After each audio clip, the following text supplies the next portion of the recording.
My childhood, I think, was very typically Australian in many ways. I grew up in a family of 5 kids, 2 parents. We were a fairly close-knit, tight family. We grew up in Wollongong, which is a lovely coastal town. And we just did much of the things that most Australian kids do when they can, which is ride bikes, play cricket, skateboard around the neighbourhood, making nuisances of themselves.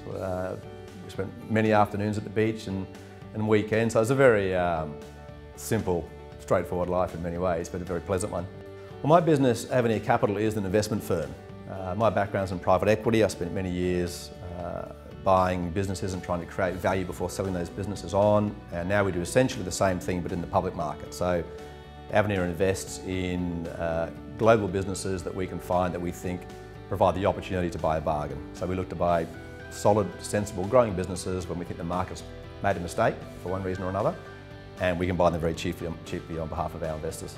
I think if I was giving advice to entrepreneurs, the main thing is to have real passion for what you're doing, and that means having real passion for the idea. You really have to truly believe what it is you're setting out to achieve, because if you don't, you won't be able to maintain the momentum during the tough times you'll inevitably face, and you won't be able to convey that passion and enthusiasm to other stakeholders that will be important to you for achieving your goals with that business. So passion is really the single most important advice that I could give to anyone starting out their own venture. It's somewhat cliched to talk about who I respect most coming from the funds management industry, but it's difficult to go beyond Warren Buffett.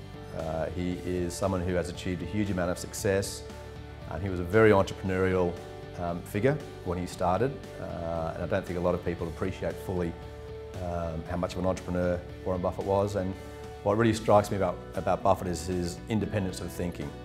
A lot of what he says now is regarded as common sense and very mainstream, but 50 years ago when he began it wasn't, and he really had that independent of thought to think differently, have conviction in his ideas, and to just keep repeating the same principles over and over again, even when the world and the market felt like he'd lost his touch and it was time to hang up the shingle. He always had that courage of conviction and has proven himself over time. I think charitable giving is just an important facet of life in general. My wife and I try to provide some financial support for various causes that we're close to.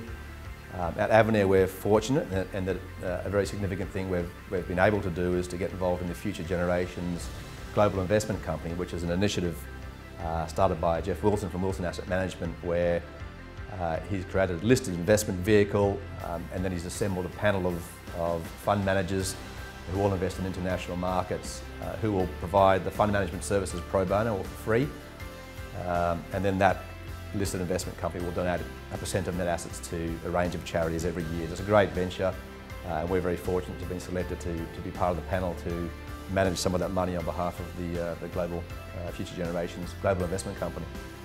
I think it's very important to love what you do as an entrepreneur and have a real passion for what you do as an entrepreneur, because there's no one else to pick you up. You can't ride on the coattails of the ambition or the business that's been created by someone else, because it's all about you. And firstly, you want to enjoy it for your own sake, and I think of Warren Buffett, who says he tap dances to work every day, and I like to think I do the same.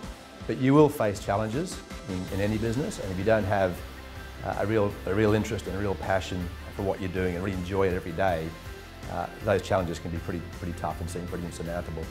So I think loving what you do is critical from a personal point of view. It's critical to have a happy family, and if you don't love what you're doing at work, it's hard to have a happy family at home if you're bringing that anger and tension home with you every day.